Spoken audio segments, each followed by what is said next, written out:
Abadde kaseera kanjawulo nnyo nnyini ddala ettuntu ly'olunaku olwaleero ng'ennaku z'omwezi 18 omwezi gwa Februari omwaka 2026 mwana muwala amanyiddwa nga Nansubuga Aisha nga ku mitimbagano erinnya lya Luwi bangi lye mwasinga okubanga mumanya era n'okutegeera bwafunye okumanyisibwa okuva eri omulamuzi nti olunaku olwaleero tabadde wakubanga asula mu nkomyo wabula abadde wakubanga adda waka si kudda waka kyekyokka wabula okutandika okubanga alya butaala n'okuddamu okubanga awulira ku mpewo ey'eddembe, a sigh of relief bwe bakiyita.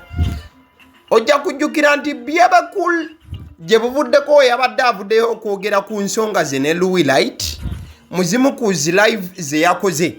Ebigambo byabadde ayogedde byabadde bikanze bangi nnyo nga bagamba nti Luwi ono wakuvaayo kati.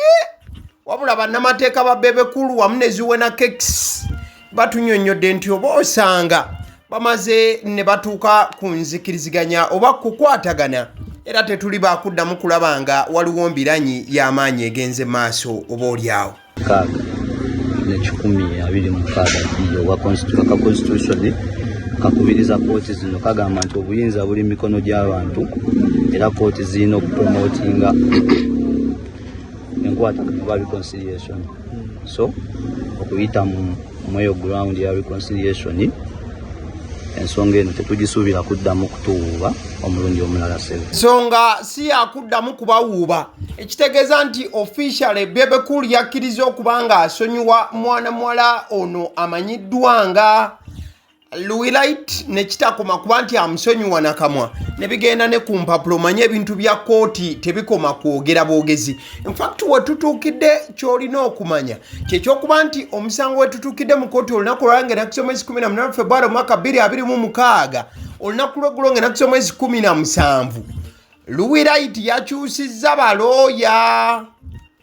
Bannamateeka ababadde bamuwolereza yabatadde nnyala oba yabatadde bbali n'afuna balooya abalala. In fact, I have that later. Ekiwandiiko ekyo nakirabyeko kyekyolaba kigamba the Republic of Uganda in the Magistrates Court at City Hall CRB 1222/2025 Uganda versus Nansubuga Aisha. Notice of change of advocates. Take notice that Mugambwa Muneza and Company Advocates, Conrad Plaza 7th floor, suit 701, upload 22 Entebbe Road, Kampala, have been instructed by the accused to take over the conduct of this matter from Dahan Advocates. All any correspondence relating to this matter should be sent to the above address, dated at Kampala this 17th day of February 2026. Nateka kwa mkono. Counsel for the accused. Omanyi gye buvuddeko Bebe yavaayo naye kennyini n'ayogera obako obwali bulaga nti yali yeewuunya bannamateeka ba Luwi ti ensonga baali bazikutte mu ngeri etagwanidde oba yali eyongera obwongezi okuteekako mwana muwala mu mbeera ey'akazigizigi.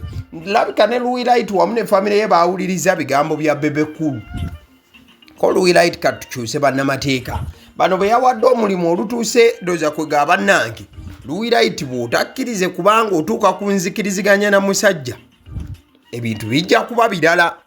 So Luwi is officially out of the coolers, out of the tutandule ebigere tubizeeko eno entertainment industry mutuyise olunaku olwaleero obanga weetegereza eddakiika eno mukwano gwange omwana muwala muyimbi amanyiddwa nga Omega 256 simanyi oba buzibu buli ku Sudaani bannayuganda gye bagenda oyimbira oba obuzibu buli ku bayimbi bennyini. Lwaki buli muyimbi omunnayuganda agenda e South Sudan n'akuba ekivulu bwe bamufuuwa ssente yeekubye ebifaananyi nazo? Ndaba gw'oyinza okunnyonnyola. Namulabye Omega 256 yataddeyo post eyo nagamba it rained money on me in South Sudan. Thank you so much Juba City. I will forever be humbled. A diagram Revelation 9. Nagamba nti bwe yatuuseeyo okuyimba e Juba sente zamutonyedde butonyezi nga nkuba. Ndoza kwe kusala wasooka okuba nti atwalayo ekishyanyi oba nga yeekubyako ku bifaananyi ebyenjawulo. As you can see, yeekubiza ebifaananyi ng'alina essente nga zonna aziyiye ku buliri, but si yasoose. I think Gravity omutuju naye yagendako eyo ne yeekubya ebifaananyi. Si yeyeka ba artist abayimbidde Juba awo lwe bakuba ebivulu Juba eyo beekubya ebifaananyi nga balina omusimbi ogweteko omuka. I think bannayuganda abali e Juba wamu n'abasudani beeyo baagala nnyo abayimbi ba Uganda n'okubeera nti babafuuwa empiya okufaako obufi. So olunaku olwaleero awo nga tuvuddewo emisinde gya Kabaka birthday run gimaze okuba nga gitongozebwa olunaku olwaleero ekitiibwa Katikkiro Charles Peter Mayiga. Emisinde gy'amazaalibwa ga Kabaka 2026 gitongozeddwa leero okwongera kaweefube w'okulwanyisa Mukenenya, okumanyisa abantu ebikwata ku Mukenenya, ekyokulwanyisa ekikulu kyetusinga okuba nakyo mu kulwanyisa obulwadde buno. Era buli lwe tubula emijoozi ne tudduka buli we tugula, I think that was a mistyping, buli lwe tugula emijoozi ne tudduka twongera okusaasanya eddoboozi lya Kabaka ku kulwanyisa Mukenenya. Obubaka buwandiikiddwa Katikkiro agamba nti akunga Obuganda bonna ne bannayuganda bonna tukwatire wamu okubunyisa obubaka ku Mukenenya tusobole okumugoba we tunaatuukira mu mwaka gwa 2030 emijoozi gyatuuse dda mu ggwanga. Era agamba nti mugifune nga bukyali oba tugifune nga bukyali tusobole okwetaba mu misinde. Emisinde gya Kabaka birthday run egy'omwaka 2026 kigenda beerawo omwezi ogwokuna ng'enakiza omwezi 12. Yes, omwezi ogwo ogwokuna omwaka guno 2026. That means ekisiibo kijja kuba kiwedde. Mikwano gyange abatandise ekisiibo ku njuyi zombi, ku ludda lw'Ekereziya Enkatolika ate era ne ku ludda lwa mikwano gyaffe Abasiraamu. Yes, Ramadan yatandise, at the same time the Lent period kicked off eri bannaffe Abakatoliki. So olunaku olwaleero tubadde wali mu kutongoza emisinde gya Kabaka's birthday run. So yembeera eyo kale anga maliriza video eno olunaku olwaleero engeri gye tuyise strictly mu entertainment ne side eno ebintu ebikwatagana ku bulamu bwa bulijjo. Omwana omulenzi gw'olaba ku screen era gwengenda okuba nga nkulekera ku ddoboozi lye ye mwana omulenzi amanyiddwa nga Sam Okanya oba gwe muyita Sammy the Mighty Family. Mubadde mukimanyi nti Sammy the Mighty Family kati yakyukira ddala, yafuuka musajja mulokole awedde emirimu. Si kubeera na musajja mulokole kyokka wabula yafuuse muweereza wa Katonda. In fact alina church kwali bagita Emmanuel's Ministry International. Sammy the Mighty Family kati yafuuse kitonde kijja abuulira enjiri, abuulira ekigambo kya Katonda. Sammy the Mighty Family ono gwe mubadde mumanyi gye buvuddeko awo yalina olumba olwali bulumubala embiriizi, naye obulamu bulabika kati bwatereeramuko. Ojja kumujjukira musajja yabeera nnyo mu makomera olwa struggle wano na wali, naye kati ebintu byatereddemuko. Kamukulekere wano owulire ekigambo kya Katonda.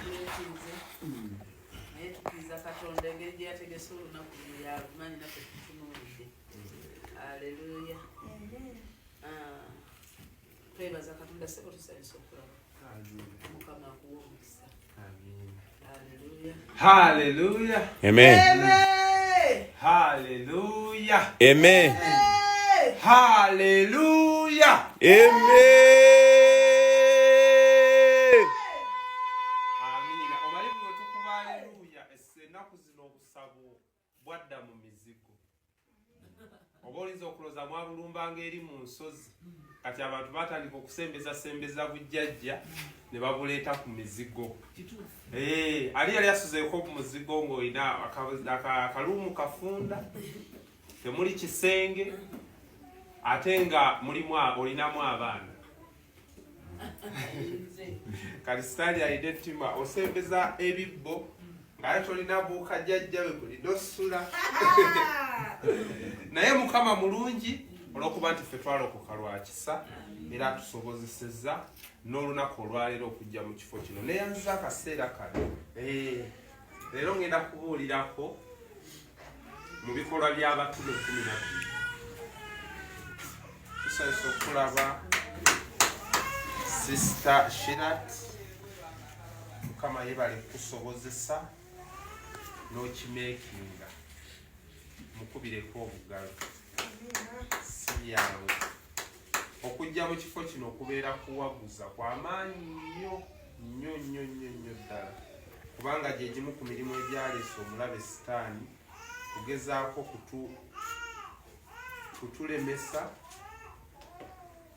Atuuseewo asomerako ebikolwa by'abatume 12.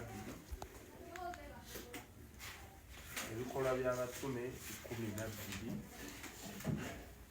Twagala kutunuulira ku maanyi g'ekyaki. Twagala kutunuulira mulindirira kiba kirungi nnyo n'okwesalirasalira amagezi g'omwana w'omuntu. N'omulindirira kubanga yakumanya nga tonnaba na kujja, ate n'amanya na biki ebinaakubaako. N'amanya na biki ebinaakubaako. Kino saagala nnyo kukibayingizaamu nga sina kyembalaza. Buli kimu ngenda kufuba okukola kyenkola mbagambe bane munyambeko wano. Ng'olabako gye tulaga kati saawa zino era kyemmanyi tuba tugenda ku mikolo egyo oba tugenda mu crusade tugenzeeyo nga 5. Togenda ng'oyambadde nga twagale kyaki yaffe ate tugifaananye. Kitegeeza olina byojja okwesonyiwa oyambala uniform ya Emmaus. Bw'oba olina empalanaazo eyo ng'oli mu t-shirt yange n'owakuliramu ekaba, genda ogiggyemu ogiwummuze ewaka okole entalo zo. Toyambala t-shirt ya Emmaus, mugenda kuzifuna. Mugenda kufuna obutabo twabukubisizza design mbadde yazibalangako. Wano ku notebook ngenda kububawa. Si kugenda na notebook ey'okuwandiikamu ebizibu bye tukusabire ate ogenze kugattiramu mu matooke.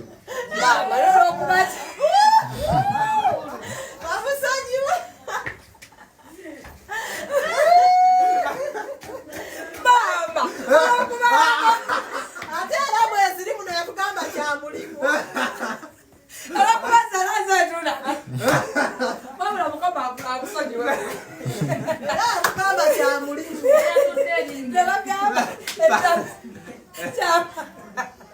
Kali mu byonna njagala tukutule era tuswaze ebyo byonna gye tuzze tuwulira ffe waffe tebibaawo. Nabagambye kale nzikiriza nkutegeeze ku bannaffe aba Honeybites bagamba nti bo omulimu gwe bakola gwa kukolera byakulya eby'abaana abadda ku masomero.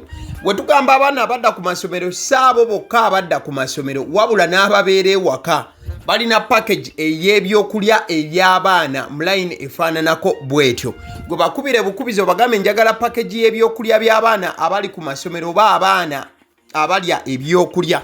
Balina ebyokulya yogera ku daddies, yogera ku binyeebwa, amawogola, yogera ku bagiya, yogera ku cupcakes, yogera ku donuts. Osobola okubafuna ku 0709 787508.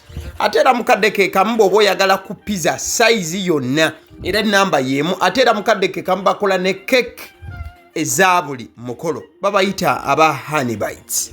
Njagala n'okutegeeza ku bannaffe aba Alson Painters UG, bano basiizi ba langi era nga balina obukugu mu kusiiga langi era bamanyi ne langi ki egenda ku kizimbe kyo era mu ruumu ki.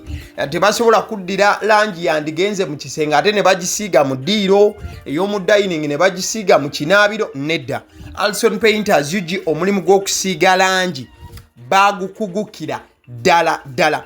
Basiiga ebizimbe okuviira ddala ku ruumu emu paka ku makalina n'amakalina gwe bakubira ebukubizo bagambe nti Alson Painters UG namaliriza okuzimba ekizimbe kyange. In fact ne bw'oba olina ekizimbe nga kikadde nga olaba langi yaakyo efaanana si bulungi, Alson Painters UG bazze kugonjoola ensonga eno. Bakubire ku 0705 1936 be bannaffe aba Alson Painters UG.